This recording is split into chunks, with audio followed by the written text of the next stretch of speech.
வணக்கம் நண்பர்களே. நண்பர்களே, நாம் எல்லோரும் வாழ்க்கையில் ஏதோ ஒன்றை தேடிக்கொண்டே இருக்கிறோம். பணம், புகழ், செல்வம், சந்தோஷம். ஆனால் இவை அனைத்தும் கிடைத்த பிறகும் ஏன் மனதுக்கு அமைதி கிடைக்கவில்லை? ஒரு காலத்தில் மாமுனிவர் அகத்தியர் ஒரு அடர்ந்த காட்டின் நடுவே ஒரு மரத்தின் கீழ் அமைதியாக தியானம் செய்து கொண்டிருந்தார். அந்த காட்டிற்கு அருகே ஒரு சிறிய கிராமம் இருந்தது. அங்கு சுரேஷ் என்ற ஒரு மனிதன் வாழ்ந்து வந்தான். அவன் தினமும் காட்டிற்கு சென்று மரங்களை வெட்டி அதை விற்று குடும்பத்தை நடத்தினான். அவன் வாழ்க்கை ஏழ்மையானது. ஆனால் அவன் அதையே வாழ்க்கை என்று நினைத்தான்.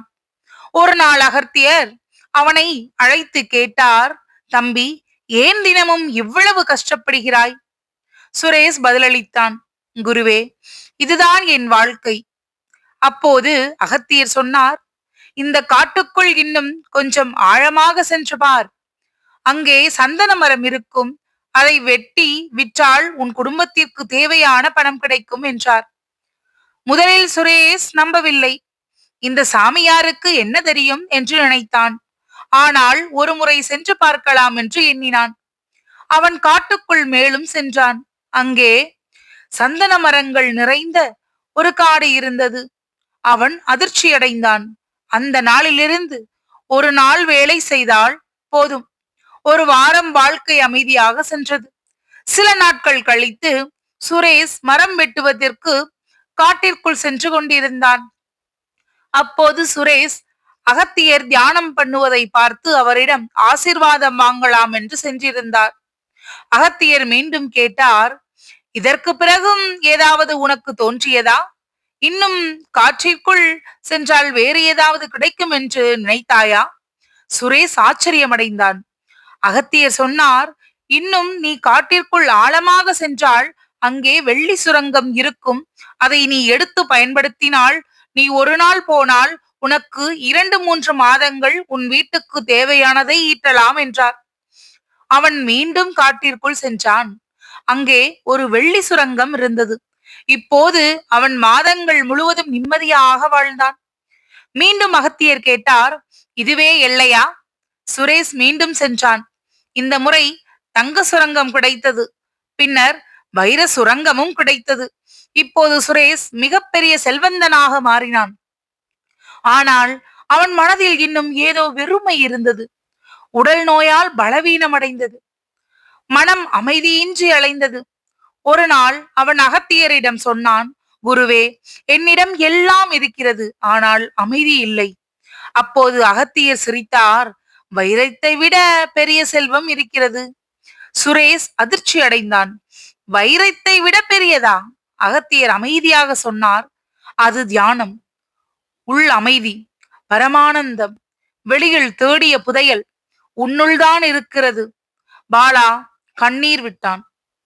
நான் இதை ஏன் முன்பே உணரவில்லை? அப்போது அகத்தியர் கூறினார், மனிதன் வெளியில் தேடிக்கொண்டே இருப்பான், ஆனால் உண்மையான அமைதி உள்ளேதான் உள்ளது. தியானம் என்பது ஏதாவது பெறுவதற்காக அல்ல. நீ சேர்த்து கொண்ட ஆசைகள், பயம், கோபம், பொறாமை இவற்றை விடுவதற்காக. அதன் பின் அகத்தியர் தியானத்தின் ரகசியத்தை கூறினார். மூச்சை கவனிக்க தொடங்கு. மூச்சு உள்ளே வருவது, வெளியே போவது, அதை மட்டும் கவனி. எண்ணங்களை துரத்த வேண்டாம். அவை தானாகவே அமைதியாகிவிடும். மனம் ஒரு அமைதியான கடலாக மாறும். அங்கே சத்தமில்லை, அங்கே குழப்பமில்லை, அங்கே பரமானந்தம் மட்டும் இருக்கும். அந்த நேரத்தில் சுரேஷ் உணர்ந்தான், உண்மையான செல்வம் உள்ள இடம் அமைதி என்று. அதே நேரத்தில் ஒரு இளைஞன் இருந்தான். அவன் பெயர் குரு. அவன் மனம் எப்போதும் குழப்பமாக இருந்தது. கடந்த காலத்தை நினைத்து வருந்துவான். எதிர்காலத்தை நினைத்து பயப்படுவான். அவன் ஒருபோதும் நிகழ்காலத்தில் வாழவே இல்லை. ஒரு நாள் அவன் ஒரு துறவியை சந்தித்தான். குருவே, என் மனதை எப்படி அமைதியாக்குவது என்று கேட்டான். துறவி அவனுக்கு ஒரு குடம் கொடுத்தார். இதில் கற்களை நிரப்பு. அவனும் நிரப்பினான். இப்போது இன்னும் கற்களை சேர்த்துப்பார். அவனால் முடியவில்லை. துறவி சிரித்தார். இதுதான் உன் மனம். ஏற்கனவே நிரம்பி இருக்கும் போது புதிய அமைதி எப்படி வரும்? பின்னர் துறவி சொன்னார், மனம் ஒரு மாயை. ஒரு எண்ணத்தை பிடித்தால் அதோடு 1000 எண்ணங்கள் வரும். அதனால்தான் மனிதன் சிக்கிக் கொள்கிறான். பின்னர் துறவி ஒரு பாறையை கொடுத்தார். இதிலிருந்து ஒரு சிற்பம் உருவாக்கு. குரு கவனமாக வேலை செய்தார். அழகான சிற்பம் உருவானது.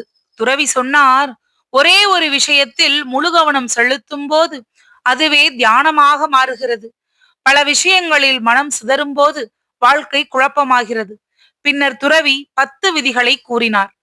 மூச்சை கவனி, கடந்த காலத்தை விடு, எதிர்காலத்தை பற்றி பயப்படாதே, தியானம் செய், ஒவ்வொரு தருணத்தையும் ஏற்று வாழ், மனதை கவனித்து பார், இயற்கையோடு ஒத்திசை, நன்றியுடன் இரு, மரணத்தை ஏற்றுக்கொள், விடுதலையை தேடு.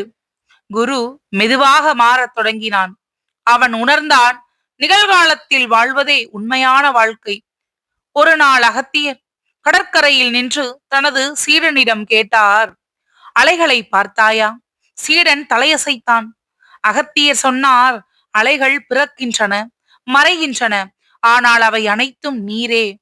அதேபோல் பிறப்பும் இறப்பும் தோன்றுகின்றன, ஆனால் உண்மையான நீ அதற்கு அப்பாற்பட்டவன். சீடன் கேட்டான், இதனை வாழ்க்கையில் எப்படி உணர்வது குருவே? அப்போது அகத்தியர் மனதின் ரகசியத்தை விளக்கினார். மனம் 18 கூறுகளால் ஆனது. கண், காது, மூக்கு, நாக்கு, தோல், உள்ளுணர்வு இவை அனைத்தும் வெளிப்புற அனுபவங்களால் கட்டுப்படுகின்றன. எது இன்பம் தருகிறதோ மனம் அதற்கே அடிமையாகிறது. அவர் ஒரு காலியான பாத்திரத்தை காட்டினார். இது காலியா? சீடன் சொன்னான், ஆமாம். அகத்தியர் சிரித்தார். இல்லை, இது காற்றால் நிரம்பியுள்ளது. அதே போல் மனம் இருக்கிறது என்று நீ நினைப்பதால் தான் அது உண்மையாக தோன்றுகிறது. மனம் தனிப்பட்ட ஒன்றல்ல, அது எண்ணங்களின் சேர்க்கை. ஆசைகளை நீ எடுத்து விட்டால், பயம் நீங்கிவிட்டால், பற்று மறைந்து விட்டால், மனமெங்கே? அந்த நேரத்தில் சீடன் அமைதியாகிவிட்டான். அவன் உணர்ந்தான், துக்கத்தின் காரணம் மனதின் பற்றுதல்கள். அகத்தியர் கூறினார், விழிப்புடன் வாழு. உன் காதுகள் என்ன கேட்கின்றன என்று கவனி. உன் கண்கள் என்ன பார்க்கின்றன என்று கவனி. உன் நாக்கு என்ன சுவைக்கிறது என்று கவனி. அப்போதுதான் புலன்கள் மனதை எப்படி கட்டுப்படுத்துகின்றன என்பதனையும் உணர்வாய். விழிப்புணர்வு வந்தவுடன் மனம் மெதுவாக கரைய ஆரம்பிக்கும். அப்போது பயம் இருக்காது, துக்கம் இருக்காது, பிறப்பு மரண பயமும் இருக்காது. அங்கே நித்திய அமைதி மட்டும் இருக்கும். நண்பர்களே, வாழ்க்கையின் உண்மையான செல்வம் வெளியில் இல்லை, அது உங்களுக்குள் தான் இருக்கிறது. தியானம் என்பது ஓடி போகும் வாழ்க்கையிலிருந்து தப்பிப்பது அல்ல, உண்மையான உங்களை காணும் பயணம்.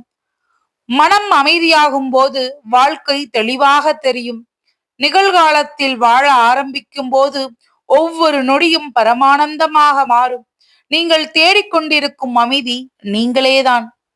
என்ன மக்களே, இந்த வீடியோ உங்களுக்கு பிடிச்சிருக்கா? இந்த வீடியோ உங்களுக்கு பிடித்திருந்தால் லைக் பண்ணுங்க. உங்கள் கருத்துக்களை கமெண்ட்ல சொல்லுங்க. இப்படி மேலும் லைஃப் சேஞ்சிங் கதைகள் கேட்க சப்ஸ்கிரைப் பண்ணுங்கள். நன்றி.